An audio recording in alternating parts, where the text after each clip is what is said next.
Hello, welcome to Sound and Fury Book Reviews. As usual, I am Tina.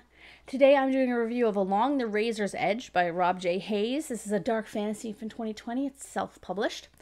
I bought this book on Amazon when it was on sale, like last year probably, or earlier this year. It's probably because I saw it on Twitter. So there you go. Twitter does sell books. Now, when it comes to first-person point of view for me, it either falls entirely flat or spectacular. And this book it's the latter, guys. This book is amazing. It totally rocks. And not just because they were in a pit. You know, speaking of pits, I pity the book that has to follow this one on my TBR because this book is freaking awesome. So, what's it about? No one escapes the pit. At just 15, Asghar Helsane fought in the greatest war mankind has ever known.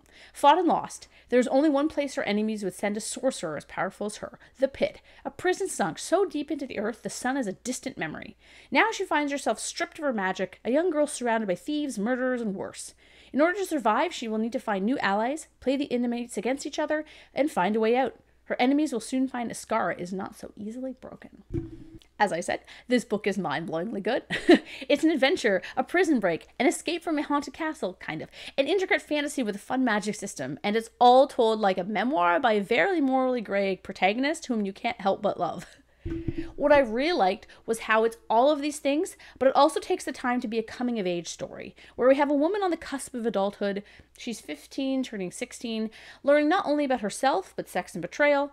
Oftentimes, heavy action stories don't take the time to focus on things that we would still care about if we were in that type of situation in real life. Our emotions, our sex drives, our interpersonal issues. But this book does delve into that, as well as being an exciting action story. It's so well balanced.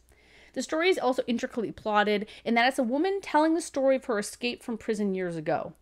At first, I wondered whether knowing in the first few pages that she does indeed get out would ruin the tension, but the way it unfolds and the trials Eska has to endure are in no way minimized by the point of view. It's really well done. It's also a way for us to learn about the world and the world building and Eska herself in a way that didn't feel like info dumps. It was so good.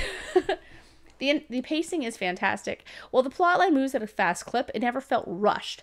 What Eska endures in the pit is tough and often wince-inducing, but at least for me, it never goes so far as to be disturbing. If you know from my channel, I have no issue with violence, but sexual violence is something I don't like to read about, so I'll let you know right now that this is something she does worry about, obviously, given the situation, but it or anything close to it does not occur. So if violence bothers you, don't read this, but there is no sexual violence in this book. I loved Eska. I love a firecracker of a young woman, especially one who has rage for days and a mouth of sass. I also really liked how she's fallible. She can't fight at all, as she was trained in magic, not practical skills. She's very selfish and hard-headed, but she's also 15. What I was really impressed with was how Hayes was able to give her a different voice as both the narrator of her own story, being an older woman, and as the 15-year-old.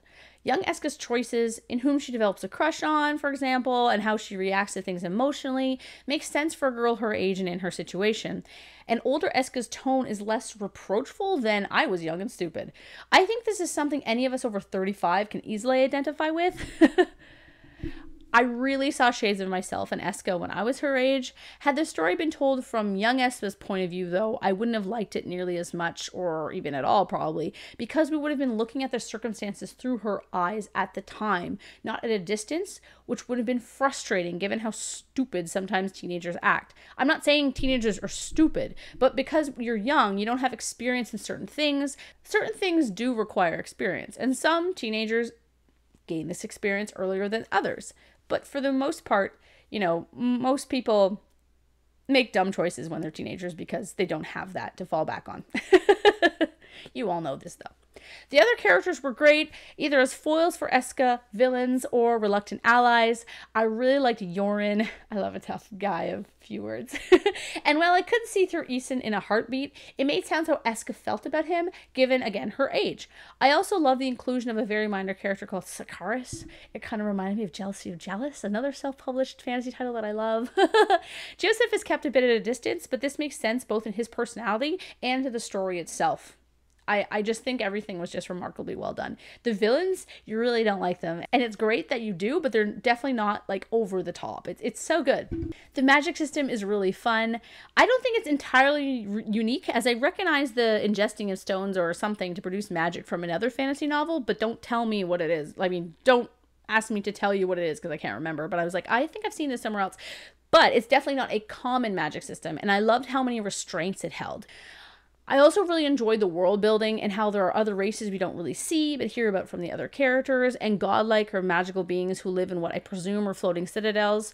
There's also an aspect of like ancient ruins that I really enjoyed because I love that kind of trope. The book is absolutely addictive with great prose that's both snappy and descriptive. It has wonderful and intense action scenes, and there are great lines like this. Oh, the overconfidence of youth, before the hammer and anvil of time and reality have beaten us into whatever shape society demands. And then I really like this one. I don't just burn bridges, I scorch their foundations and set the water on fire as well. A few points of criticism, as I think that's fair to do. There were some repetitive phrases or concepts where I was like, oh yeah, you told us this, like last chapter. And the word nor wasn't used properly. Well, there are some exceptions. Generally, nor is paired with neither, but it never was in this book. It was just nor all the time. And I'm like, but this is just my editor brain, though. Most people wouldn't even notice that. Other than that, honestly, though, it's a near perfect book. I adored it. I couldn't stop reading it. I am scared to read the sequel in case it's not as good. I'm kidding. I probably will read the sequel, maybe even this year.